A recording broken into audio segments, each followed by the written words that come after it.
Good afternoon, folks, and welcome to the Pervasive Media Studio Lunchtime Talk.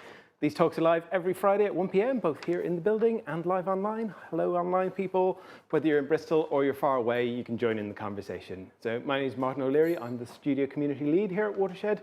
I'm a white man in my late 30s with long hair and a beard. I'm wearing a t-shirt that says Capacity, Resource, Power. And if that does not ring a bell, you should check out the talk recently by our very own Tony Bajam and Jill Wildman on that topic.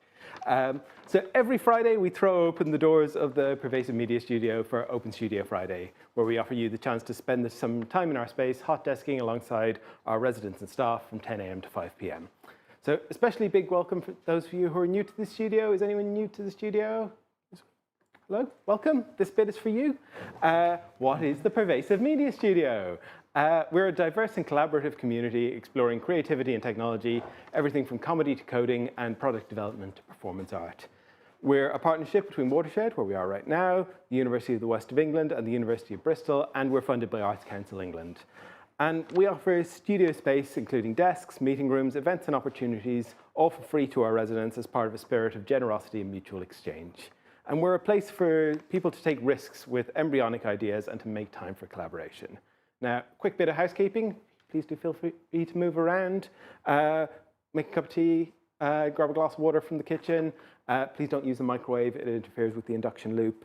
We have a quiet space just to the left through here. So if you need to take a break at any point, just pop in there. It's right there. Fire exits. We're not expecting a fire, but if there is one, fire exits are at the other end of the studio, and on either side, someone from the studio team will direct you if you need to use them. And we've got accessible toilets and baby change in the corridor just over there next to the kitchen. Also, we have Archie at the back here is filming today. If you do not want to be on film, please let either Archie or myself know, and we'll make sure that you're excluded. There is a Q&A at the end of the talk. So for those of you who are watching online, you can pop your questions into the YouTube chat. Tony will pull those out for you.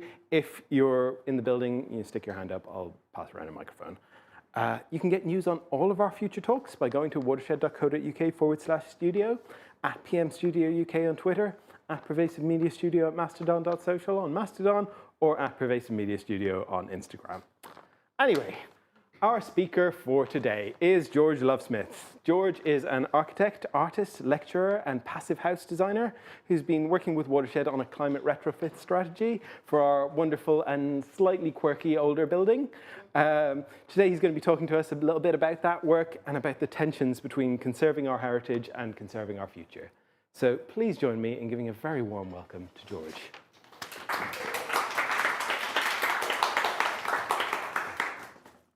Thanks very much. I'm also a white man in my 40s, getting older next week even. I've got kind of short, scruffy hair.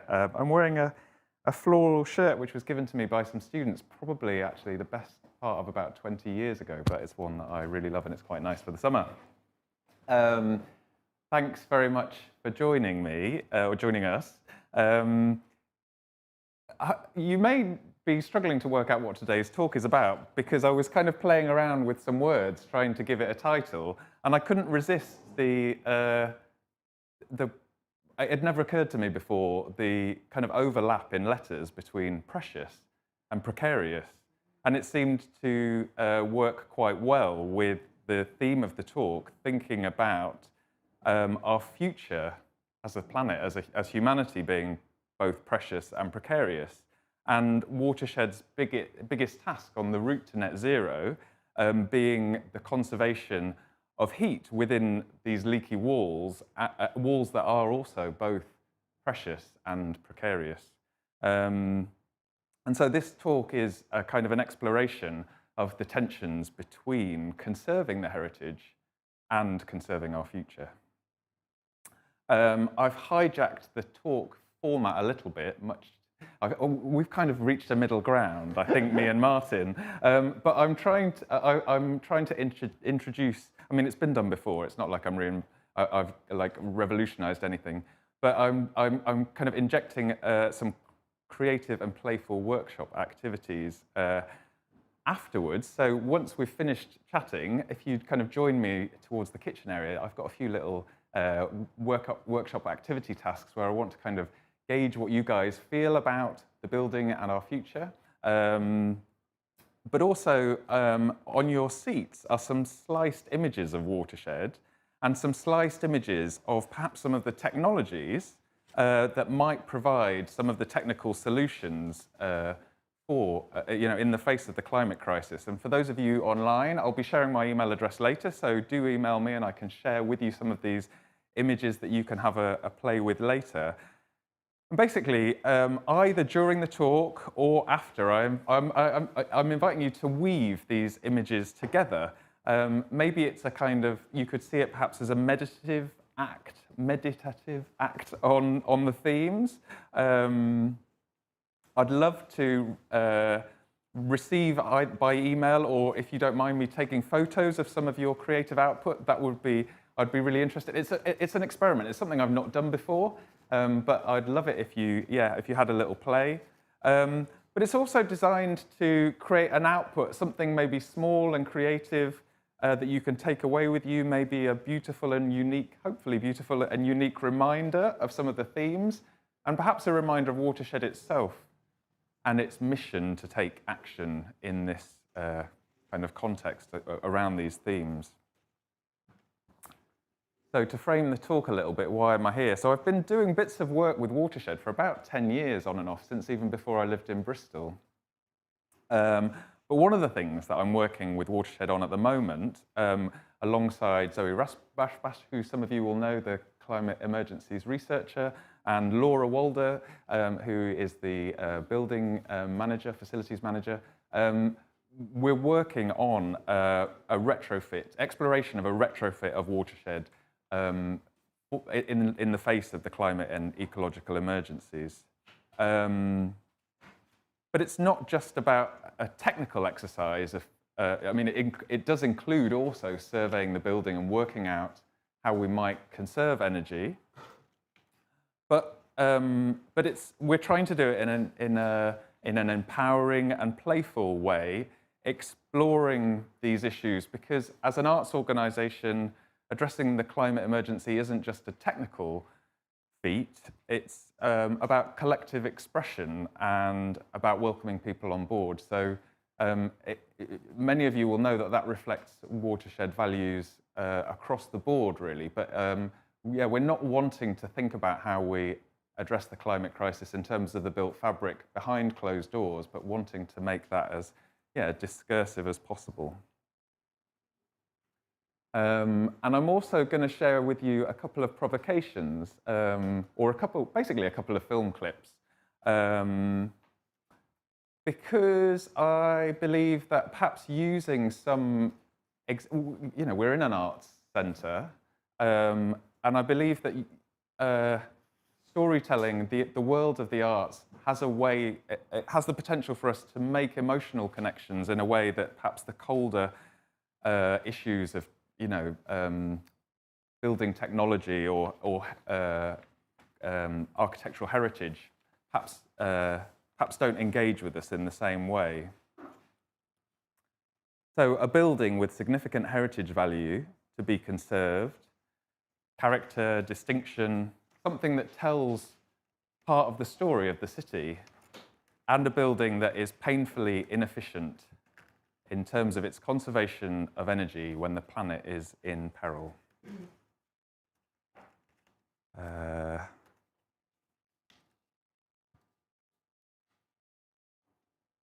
I'm going to show you a short clip from a film. Think about that last word, peril. Prefers to die. Would you like to meet my son, Derek?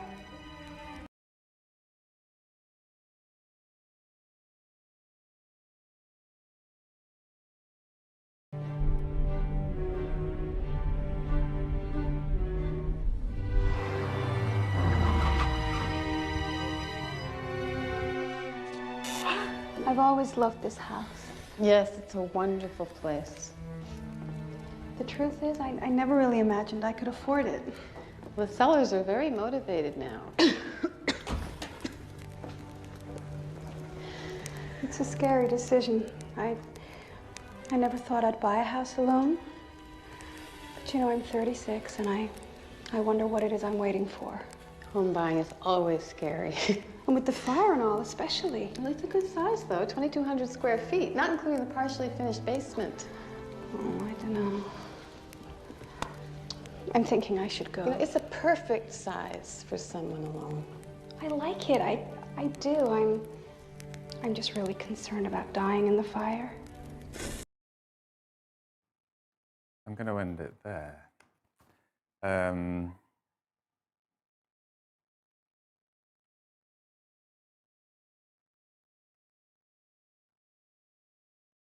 Yeah, so a story about a building, an emotional attachment, a longing for security.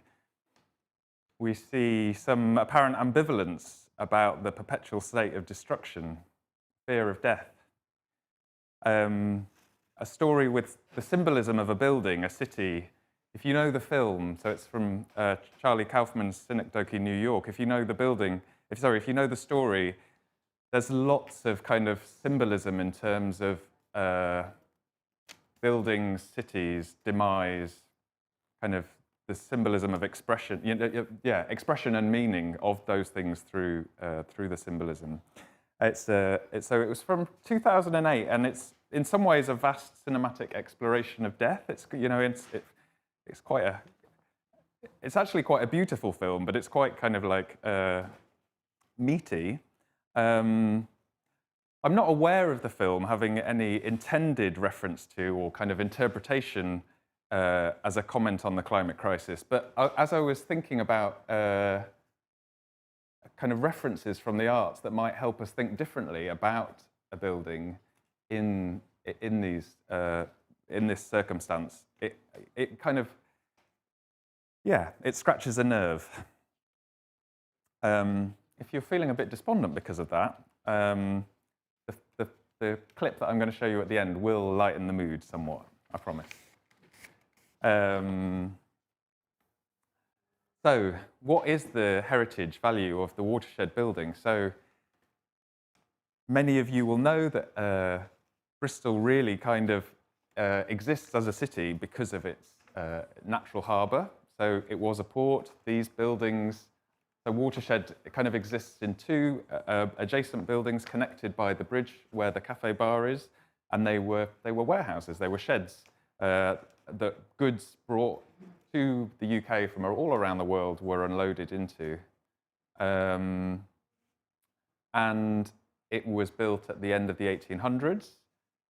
At a time when Bristol looked a little bit different. You can see that there was a church adjacent to here, which was bombed in one of the wars. And so whilst you can see here, a really functional, like utilitarian warehouse building, this end elevation up here is really kind of ornate and elaborate. And that was because the city officials at the time basically saw this facade that could be seen from the the civic College Green, where the cathedral is and where the city hall now is, that it was really important for it to have that kind of elaborate decorative facade. So that is, in a way, a potted summary of the heritage, the history of the building.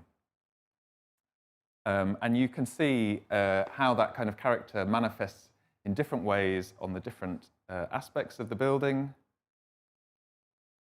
and even within. So the space beyond that wall looks like this. It's not dissimilar to this space where we see the the 19th century bricks that we can touch and feel and get a sense of the people who have lived and worked in the building in decades gone before.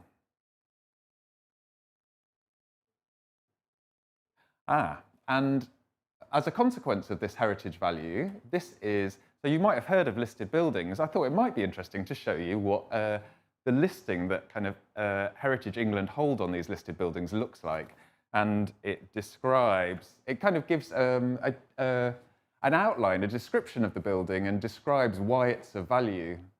And I'm not going to read all this, but if you're interested in these kind of things, I can, of course, share slides with you later. Again, just email me.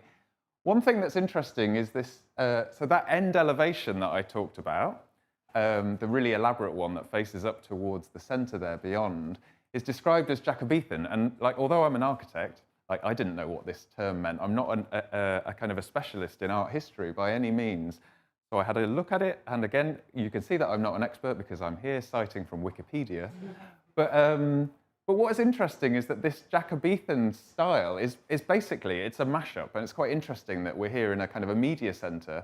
So there's perhaps an interesting kind of parallel there. So Jacobean is basically a mashup of like Renaissance revival, and even the name is literally a mashup between these other kind of architectural styles that, until Jacobean was kind of coined as a phrase, were recognized as independent kind of architectural styles in and of themselves.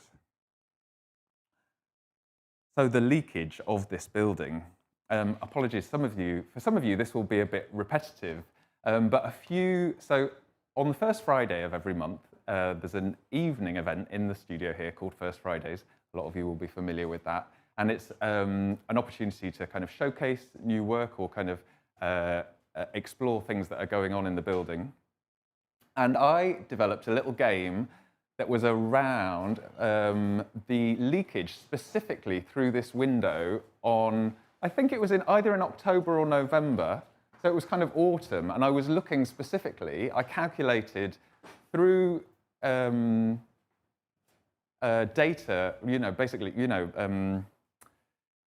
the facts and figures of like how conductive glass is and how conductive steel is and how, like, what the areas of each of those materials is in that window. I was able to work out exactly how much heat energy was escaping through that window on that very day, on a mild autumn day.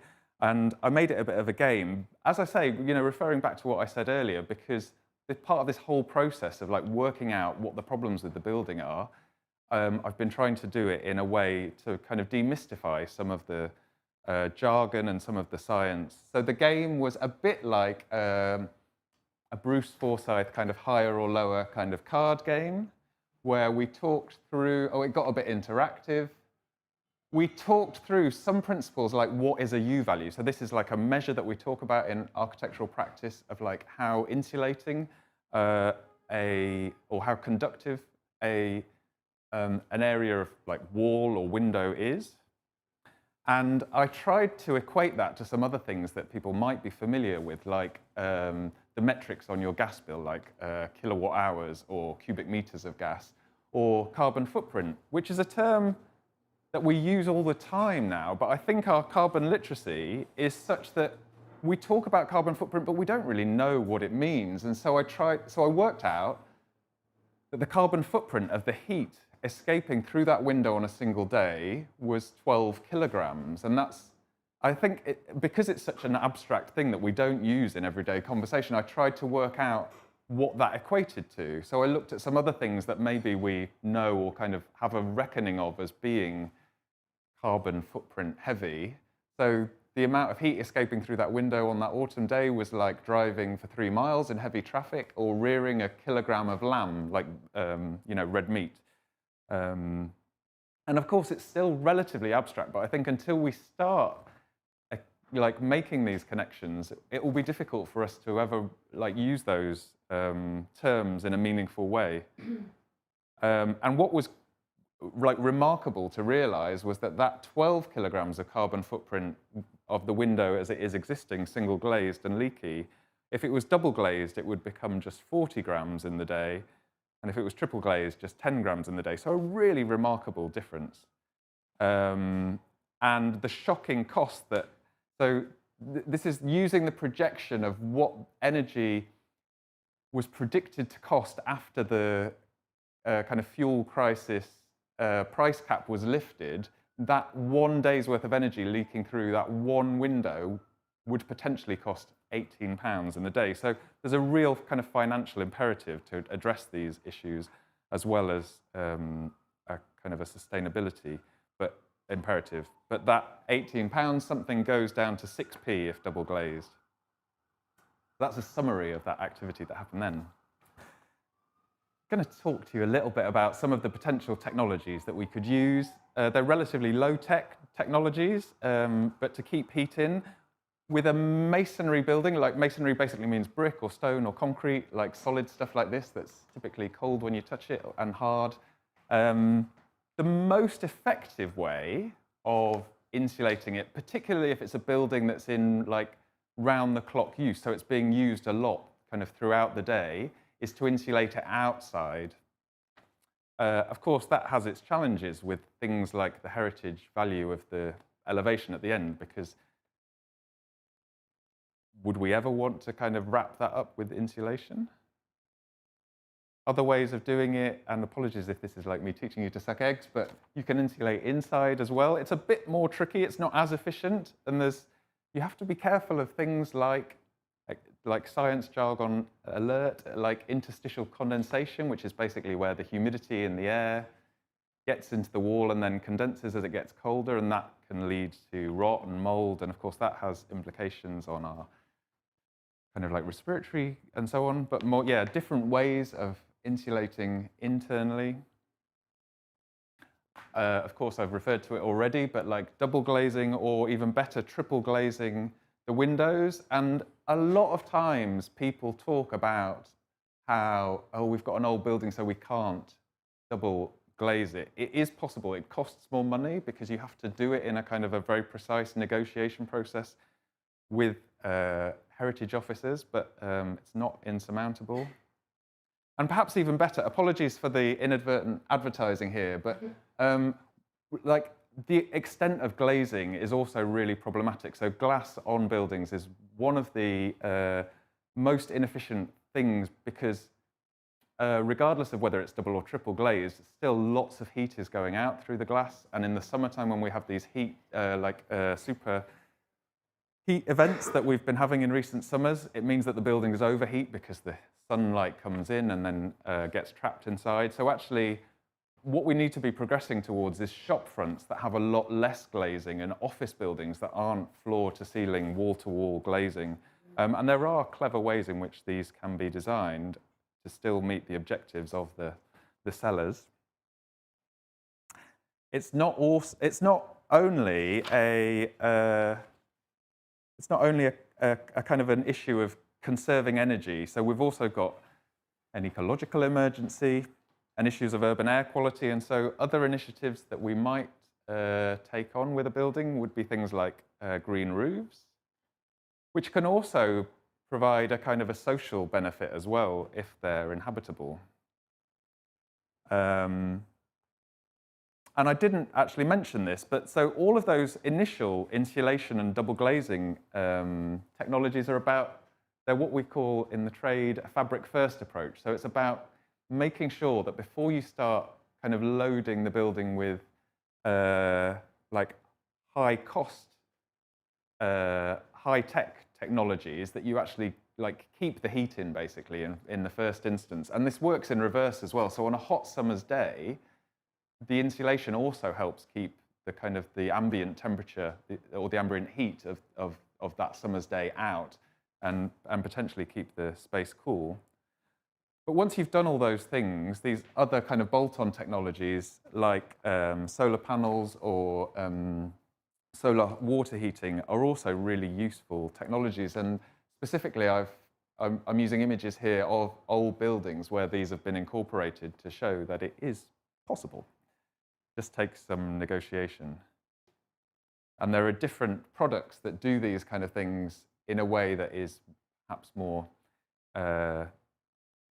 in keeping. I hate the phrase, but I can't think of something else. And of course, it's not like you have to choose one or the other. So a roof could be both green and have some of these technologies bolted on. Wind turbines don't really work very reliably in urban areas. But surprisingly enough, when we applied to WECA, the West of England Combined Authority, for a kind of some support in conserving energy in the building, it was something they suggested to us. I think it's maybe a bit of an outdated template that they're using, but I'm going to move on to talk about some of the things that we think about when we're manipulating a building. So this might look like really lazy content compilation, but so I'm also a university lecturer and I do it all the time. And basically, I kind of think to myself, I could make these slides like really neat and cropped, but basically there wouldn't be as much content. So apologies, this is like raw from the scan bed, but this is if you're interested to like look at some of these questions more, this is a really good book by Fred Scott that explores some of these. I suppose like the spectrum of how we deal with old buildings that maybe come from like the theories or philosophies or practices of archaeologists. So thinking about whether we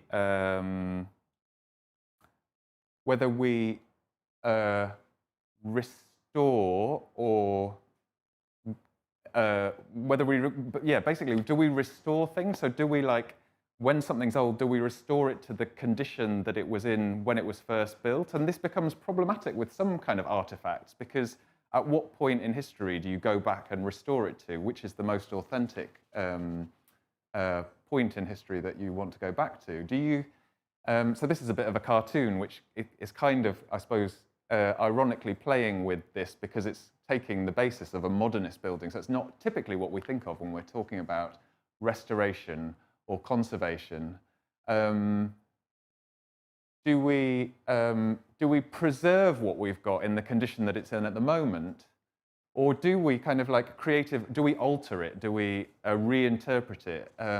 And here, so this is the kind of the funny bit, is that like we've taken the old modernist masterpiece and we've made it look like something kind of perhaps oldie-worldy. So it's a bit of a maybe an in-joke.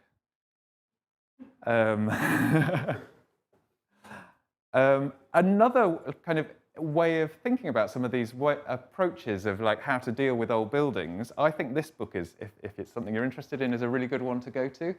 So this woman, Françoise Bollack, has kind of interestingly structured a series of case studies around terms like insertions, parasites, wraps, weavings. It was actually the term weaving there that inspired me to get you guys to interweave some of these images that I put on your seat. And maybe it's quite, I find this book also really like a good one to kind of go to and flick through when I'm thinking about how to manipulate or work with an old building, because it kind of shows how, like relevantly for this project, this building that we're talking about now, how like historic fabric can be kind of cherished and valued and reinterpreted in quite dynamic ways. So here, literally an insertion of a timber box kind of dropped into that historic shell. And these examples in this book aren't specifically to do with like responses to the climate crisis and sustainability, but the principle, at least, there's no reason why they couldn't all be super insulated, for example. Thinking about parasites, so something that grows on something else. So the idea that like part of the solution for watershed might be to kind of have something almost growing off the side of it. And so this is an example, I think it's from Germany, of this kind of like glass-colored thing kind of leaching onto the side of it. So we see an old building that kind of, you know, it still has its kind of stature in the city, but it also has this quite, you know, elegant, beautiful, contemporary element that kind of works alongside it. And that in turn could be quite handily doing a job of helping keeping some of the heat in the building that would perhaps otherwise be leaking through this stone, for example. And the metaphor of the wrap, I think it's quite a useful one because it's literally what we do when we're cold, isn't it? We kind of wrap something around ourselves. This is a market from Barcelona with a really kind of expressive, kind of landmark, colourful roof that kind of undulates over the market. And maybe it's interesting to think, so one of the priorities for Watershed is actually the roof. Many of you who inhabit the building regularly will have seen, not today, because it hasn't rained for months, but there's quite a lot of buckets around the building that are catching the rainwater that likes to make its way in. So might something like this be a way in which we could reinterpret that element of the building? And this is clearly, you can see, quite a historic part of Barcelona's heritage, but which has been kind of progressively or quite radically worked with. And weaving. I'll just quickly mention this one because it looks very kind of perhaps sensitive, but in more or less kind of obediently replicating the kind of the rhythms and the composition of the building, it's intentionally been done with a quite distinct kind of material palette that makes it clear which bits are the kind of authentic old bits and which bits are the kind of the infill. So again, as well as telling you about those books, as well as just showing you some of the case studies from them, I thought it might be interesting or useful for some of you to find some of the resources that we've been kind of using to help inform our strategy here at Watershed. So this is a really useful document, but perhaps it missells itself a little bit. So how historic buildings can help tackle the climate crisis. It's really a kind of like call to arms to the government, really, kind of saying that you need to change policy in order that heritage buildings might play their role in the climate crisis. It's kind of saying you need to recognize that there are the co-benefits of like how the green economy could grow and how adapting historic buildings can actually help us as a country, as a nation, combat fuel poverty and like poor health or well-being, and how it can, and how governments need to intervene and support with costs. So maybe by either providing direct funding streams or by reducing VAT for these kind of initiatives. This is a really useful guide. So LETI is the Low Energy Transition Initiative. And this book is specifically, so you can download this from the internet. It's actually quite meaty. It's like 200 pages. Oh yes, and that's one of the things that the previous document talks about, is how, in order to make these things work, we need to have, as like a nation, as people, better access to expert advice, because expert advice is expensive and it's difficult to come by. It's quite a minefield working out where to get it from. And documents like this exist, but who has time when they're thinking about doing some renovation to their house to read 260 odd pages? So it's like, it's really useful, but it's also really big. I would recommend it nonetheless. We've been using it for Watershed, even though we've had to adapt it slightly because it's specifically for domestic, like homes, basically, houses. And this is also a really useful resource. So if this is an area of work that is like important to you, or you're a custodian of an arts building, the Arts Green Book has been developed partly by the Arts Council, but also Borough Happold, who are some engineers that we've been working with. And it's basically a set of resources to support arts organisations to make their buildings climate emergency ready. Again, this one doesn't really talk specifically about how to work around the conundrums of heritage value, but in terms of like energy conservation specifically, it's really, really useful. So there's a few other complexities that I want to at least give name to, even though we don't have the time to explore them in depth, partly because I'm not an expert in all of them. But I think it's important to recognize that we've been exploring heritage value, the climate crisis. It's a really tricky one, particularly for an arts organisation emerging from COVID, because of course it all costs loads of money. There are challenges around things not being that clear-cut. So one little example of this that is maybe interesting to you is that, so currently the whole building is heated using gas boilers. That's something that you're all probably familiar with because most of our homes are.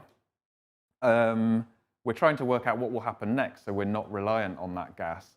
And the two kind of key options that are looking most likely most feasible are either to have air source heat pumps, which if you can guarantee that your electricity, so the air source heat pump, I can't explain it all in a minute, but an air source heat pump basically is like the back of your fridge. So whereas in a fridge it's keeping the contents of the fridge cold, it works in reverse to keep the content of your house warm or the content of your building warm. It needs electricity to run, so it's only kind of carbon neutral if the electricity is coming from renewable sources. That's one of the options. The other option that is the kind of key other contender is to connect to Bristol's, in case you haven't heard of it, Bristol is developing a, what's it called? A heat network, so like a civic piece of infrastructure. And that also isn't completely carbon neutral because some of the heat, at least currently, within that heat network is gas powered. But there's another value set here potentially, and that is the value of perhaps civic equity, like that we would be becoming a partner in something that was shared by all the citizens of the city. So these things aren't cut and dry.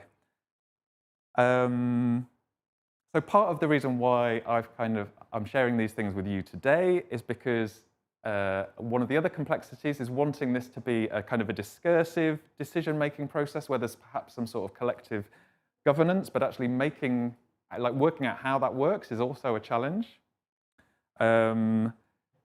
There's a kind of a balancing act between the use of synthetic materials, which in terms of insulation, for example, are typically much more insulating than natural materials, but of course natural materials will not be a kind of something that sits in landfill once the building is kind of next refurbished or demolished at the end of their useful life. We have to always think quite carefully about the embodied carbon in the things that we bring onto site. So that air source heat pump will have quite a high embodied carbon, so we have to be really sure that it is going to save more carbon in its lifetime than what has been used to make it. And we want to be thinking about regenerative processes. So for example, could the insulation that we put on the building be cultivated or reared locally? Could it be from could we use lamb's wool from local farms, or could we use straw or wood fibers from local agriculture?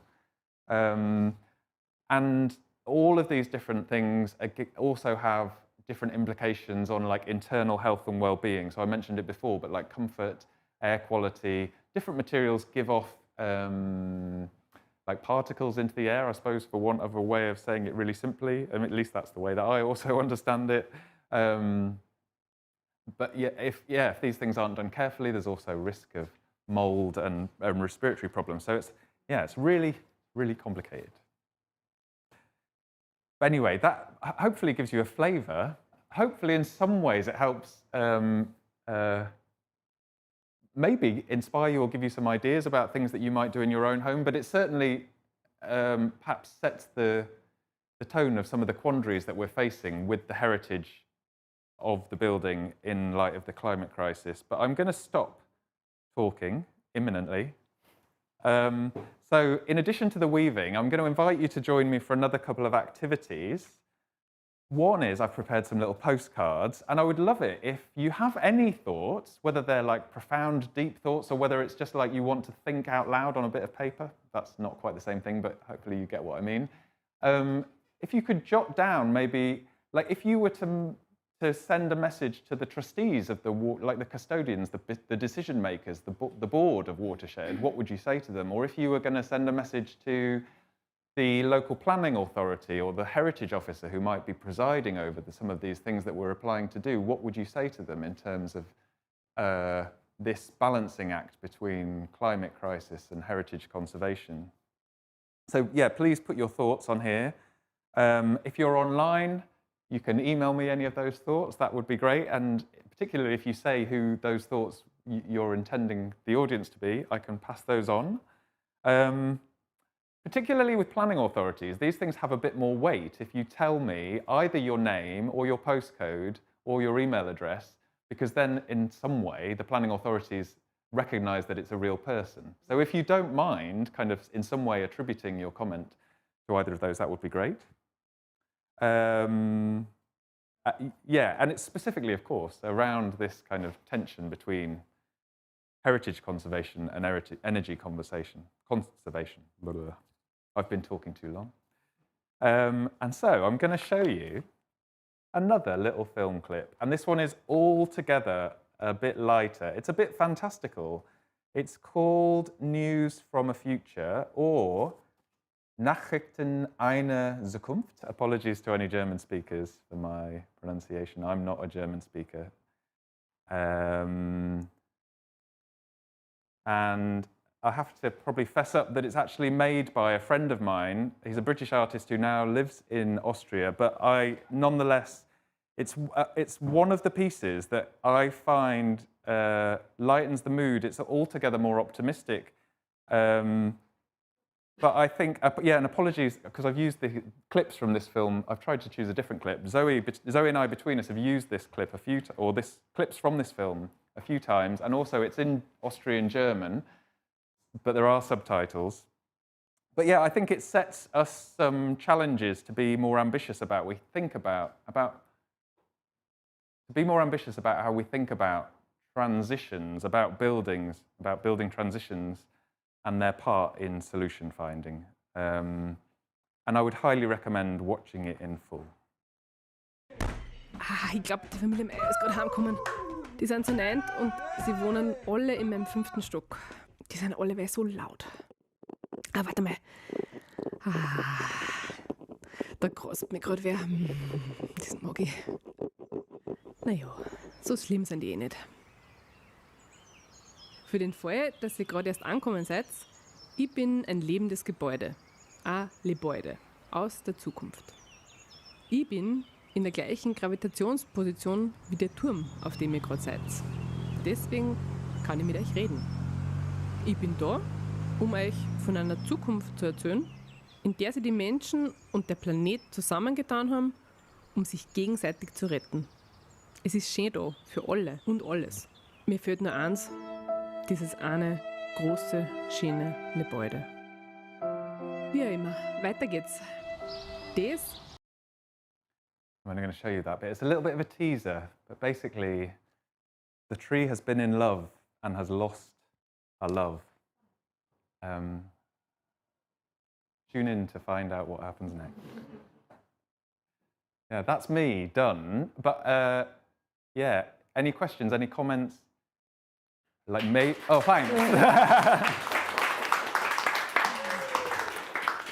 All right, yeah, we've got plenty of time for questions. Does anyone have one? Lucy Turner has a question. Lucy, talking to the microphone. You can stand up if you want to. Hi, not a question, just a comment. I just found that really interesting and insightful, and you explained it in a way that I could understand it. And quite a lot of environmental things are like, ah. Well, thanks very much. That's exactly what I was trying to do. And also, thank you very much for being a smiley person in the audience, because sometimes when you're talking, it's quite reassuring when somebody's like smiling and nodding along. You're welcome, but thank you so much. It was just, it was really good. Thank you. Thank you. Other Lucy. So you're the expert in the room, as far as I'm concerned. You've read the 260-page document, Oh, yeah, okay. et cetera. What would you like me to put on the postcard? Because I'm probably not going to read all the stuff and all the tensions that you're talking about. What would be the best that you could ask for people to ask? I mean, for? that's a really interesting question. And it's interesting that you ask me even, because I was worried that I was trying to present these issues in quite an objective way, and I was worried that it would be perhaps overly biased or subjective. So I suppose if I'm completely honest, and this isn't what I necessarily want you to write on the postcard, but I feel like certainly the systems of planning authorities and heritage conservation approval processes are so sluggish and so regressive that we're like, in light of the fact that I can't remember the figures off the top of my head, but like it's something like 80% of the buildings that we will inhabit in 2050 already exist. So if we want to be, and certainly for Watershed, we've just had a big kind of like, I can't remember exactly what it was, but effectively like some sort of carbon audit. And by far the biggest wedge on the pie chart of like what Watershed need to address to bring themselves down to a kind of a net zero by 2030 is the building. So my kind of like sentiment that I kind of feel myself screaming out from inside, but having to kind of temper that because I'm trying to have a professional relationship or interaction with a planning officer is often like, what are we conserving this heritage for if there's a risk that humanity might not exist in, X years? And that sounds like really, really negative. Hopefully our future isn't that bleak, but I think there's a real risk that it is. Yeah, it's hurry up, be more radical, be dynamic in the way you shape your policies and your procedures. Be more open-minded to things that we might do to the building. Recognize that things like solar panels, for example, we could put them on and then they could be taken off in 100 years if we've solved the problem and we no longer need to be generating energy from the sun, and probably the building wouldn't look wildly different or at all different from how it looks today, for example. So solar panels are not, they're not Sorry, solar panels are not keen. I don't think it's working. It is. Sorry. Solar panels are not, they're not interested in So that. it's not that they're not interested, it's just that you still have to go through these administrative and potentially bureaucratic and application and appeals processes. So it's not,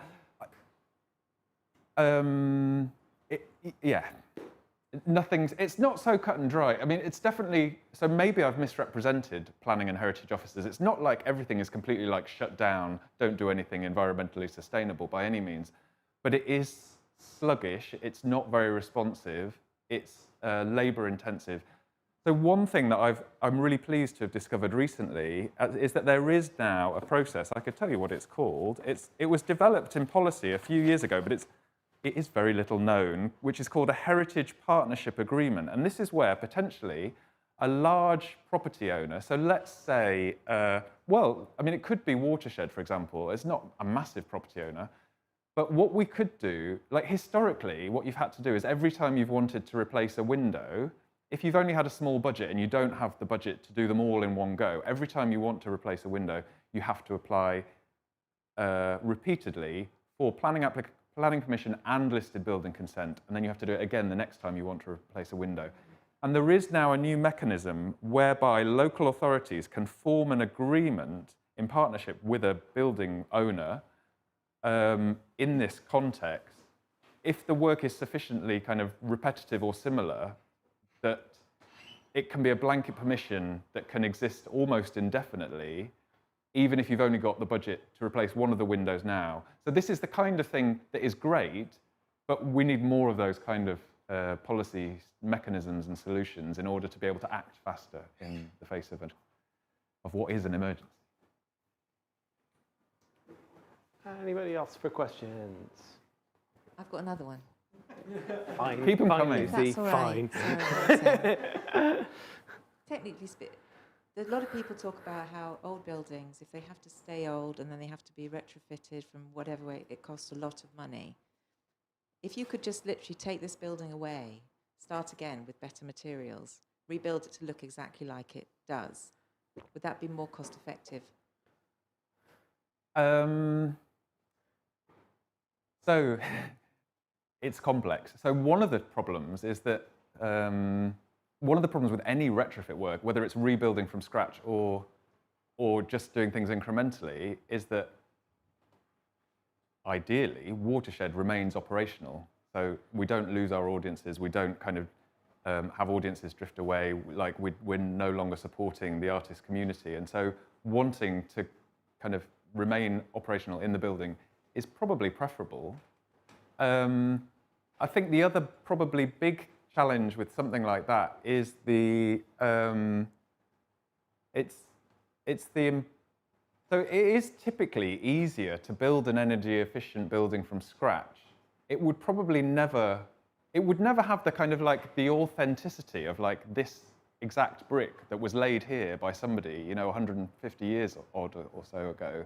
And I think that is significant, and we can insulate the building with the bricks being visible in some areas. Certainly they could either be visible, these ones, from the inside or the outside, while still having a layer of insulation. And starting from scratch would inevitably mean that we'd be bringing more new, probably virgin materials onto site, which would all have an embodied carbon. And even just like the processes of like using the machinery to do the demolitions and then like transport new materials would probably be disproportionately carbon intensive to what we might save during the operational lifetime of the building, if that makes sense in a nutshell. Thank you. Anybody else got a question? I wanted to ask one, actually. Yeah, please. So this building has been around for 100, 150 years, and hopefully it might be around for 100, 150 years more. But the climate crisis is coming at us fast. So what kind of time horizons are we thinking about when we think about redeveloping a building like this? Well, ideally, let's do it tomorrow. However, yeah, these things take time. So I don't know if this is like a true statistic, but I think when you're building a new building, from the point at which like a client might think, okay, I need a new school or a new hospital, I'm going to, you know, start talking to a design team and start raising the money, or like talking to my bank manager about how much cash flow I need in order to make that happen.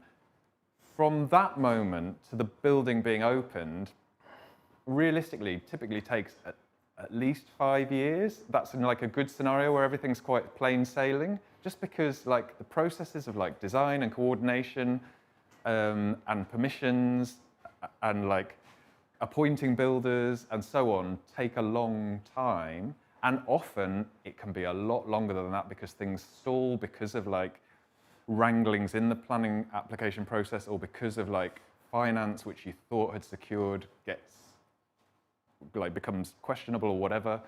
I mean, realistically, it's like how long is a piece of string, but realistically, I suppose like as a direct application of what's realistic for Watershed is that we will almost certainly be doing things incrementally as different funding pots become available. But what's really, really important, and this is one of the things that I've been trying to work on this year, is, and this is what that LETI document is. So there was a document, the 260-page one from the Low Energy Transition Initiative. That actually, interestingly, has all been put together by professionals, like volunteer professionals from different built environment sectors. It's not something that the government have kind of like said, oh, we'll take the initiative for this. And I don't take any credit for that, I've not been involved. But one thing that they quite strongly advocate, and it's really important, is that when doing things incrementally, you have to kind of think about the whole building plan and strategy, because sometimes you might alter a piece of the building, and if you haven't thought about it carefully, that could preclude you from doing something useful in another part of the building, or you might inadvertently create, because you haven't been able to do a whole room kind of cohesively at the same time, you might inadvertently create an area where moisture starts accumulating, because all of a sudden you've got a surface that is the only surface which remains cold because you've insulated everything else, and so condensation starts forming there, and then that's where. So yeah, you have to think about these things very kind of holistically, but realistically, unless there's some like miraculous like multi-million pound donation to the Watershed, it's going to be an incremental kind of piece by piece bit of execution. If you have several £1 million you would like to donate to Yeah. Watershed, please go to watershed.co.uk/donate. I think we had a question online. You have to do that with the Irish voice as well, don't you? Because it's so much more. You look straight into the camera there. I'm assuming no one in the room has. It's not a question actually. I just wanted to respond a little bit to that timescale question and also the conversation before, just in terms of, I suppose, acknowledging that I think, like, I hope that Watershed, but other cultural organisations also have thinking about this has a sort of cultural and symbolic value as well, in that there is what can be done, and then there is what we should say should be done, and in that sort of role as kind of hopefully some form of inspiration, or at least like modeling a possible future, Yeah. that I think there's something really important about that role, actually, in terms of it is about spending a bit less and keeping the heat in the building, but it's also about sort of saying really loudly and visibly, like, we have to change, we have to make changes, we have to do it now, we have to think big, and that just sort of feels really important to me as well. Any last questions for George? That looks like a no, so I think we're just going to say thank you to George. Yeah, so, but in which case, please do, if you've got even just 2 minutes, please do, I've got 3 little activities. So one is to write a message on a postcard, one is to do a bit more weaving if you haven't had a go at it yet, and the other is I've got some little slips which are, it's basically descriptions of different elements of the building. So like the bricks that you can see on the inside, or the Jacobean elevation at the end of the building, or the slate-pitched roof. So different elements of the building. I want you, if you don't mind, to stick them. I've got 3 different sheets. Stick them where you think they belong in terms of whether you think they have immense heritage value, some heritage value, or little heritage value, to kind of help us perhaps read the room in terms of like, where would you consider, like which bits would you not mind if we covered in insulation, and which bits, for example, do you think we should never cover in insulation? So please come and join us, and you can have a coffee and stuff as well. All right. Thank you, George. And before you all go and do that, if you do want to stick around in Hot Desk today or find out more about what we do, then please come find one of the studio team. Studio team, give us a wave. Here we are, Tony, wave. And we'll be happy to help. If you're watching online, please drop us a line on studio@watershed.co.uk with any questions. Thank you for being here today, and we'll see you all again next week.